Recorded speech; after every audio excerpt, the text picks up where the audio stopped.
Hello, everyone, and welcome to the start of season two of the Off Peak here on Charged Fleet. Joining me today is Ryan Kerzner, Senior Associate, the Merlin Group. Ryan, welcome to the Off Peak. Thank you, Martin. Thanks for inviting me to do this with you. So today's topic is kind of an update in EV charging trends. As we both know, a lot has happened in the past year in the EV world, and there are lots of implications, not just for EVs, but the charging infrastructure. Why don't we just start with just give us a quick run through of the technological advances that have helped EV operations scale their fleet planning? Yeah, that was a good question to start off with. I think fleet electrification is scaled largely because of the software that's changed, access to data, and even the power electronics. They've all kind of matured at the same time.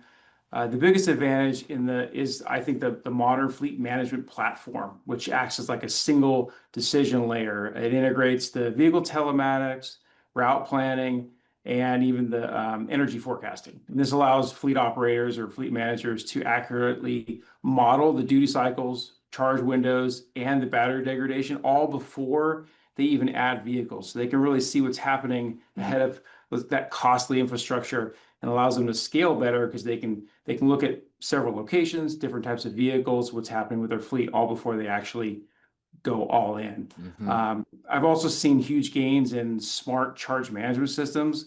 Like I said, the software, it dynamically balances load across dozens or even hundreds of vehicles, even multiple sites. This reduces peak demand charges and avoids costly utility upgrades, which could be huge barriers to putting in infrastructure. At the vehicle level, there's been improvements in battery energy density, DC fast charging reliability has gotten better. There's been reduced operational risk, and even cloud data analytics and what's happening with the data and increases in AI technology. That's all driving optimization. It's enabling this continuous improvement as fleets grow and scale. And again, it's making it easier to scale with all of these tools that are kind of Hmm. converging together and quickly. So, with all this extra data and information at the disposal of fleet operations, how does it play into the question of infrastructure installation versus outsourcing the charging access? Well, fleets can take a look at whether it's a fixed route fleet or a variable fleet. They can see what use case works better for them. They may not want to put all the expenditure and costs into installing infrastructure into their operations or at their sites, and may want to choose off-prem charging in the interim before they actually do install charging systems on their property. It may be much less expensive to do that, to pilot.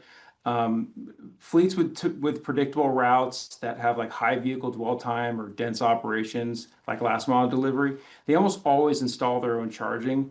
And this guarantees availability, provides control over energy costs, and it tightens integration with their operations.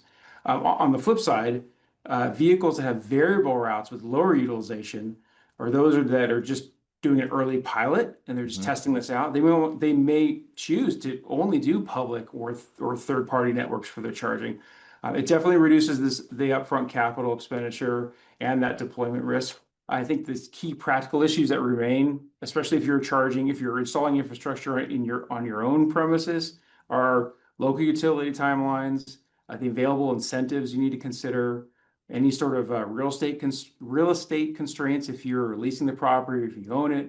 And honestly, it's whether guaranteed charging for your operations, for your business operations is mission critical. Like you have to have vehicles that are fully charged, ready to go at a particular time. And you don't want to worry about drivers trying to charge off-prem and or find charging that, charging on Hmm. site with your own chargers makes more sense. So, what's an example of maybe a case study or a successful EV fleet transition now that kind of embodies these changes and these trends?